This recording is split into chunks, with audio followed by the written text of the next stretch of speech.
Le 26 février dernier, nous avons appris le décès de la première victime française du Covid-19, un professeur de Crépy-en-Valois. Quelques jours plus tard, nous avons appris que le maire de Crépy-en-Valois avait été testé positif au Covid-19. Et nous avons donc dû réagir rapidement en mettant en place une communication de crise.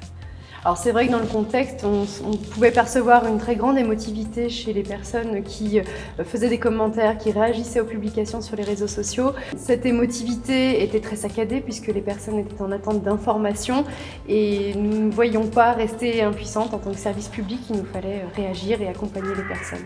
C'est dans ce contexte que le hashtag Remède contre la morosité est né. Il s'agit de l'adjonction des différentes forces que sont le service culturel, la direction de la communication et l'office de tourisme du Pays de Valois.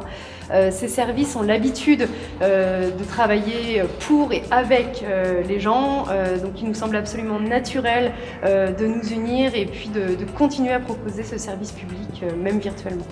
Donc notre volonté était encore une fois dans ce contexte de rompre l'effet d'isolement tout en respectant les gestes barrières, et pour ce faire les réseaux sociaux et Internet sont la voie idéale. C'est avec surprise que nous avons assisté au fil des jours à la reprise du hashtag et du mouvement. Nous avons bénéficié d'un véritable effet de viralité sur les réseaux sociaux grâce au soutien de l'Observatoire Social Media des territoires.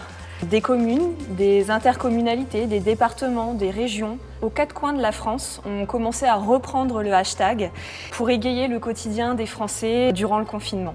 C'est un véritable honneur pour les services de la ville de Crépy-en-Valois d'être à l'initiative de cette belle aventure humaine.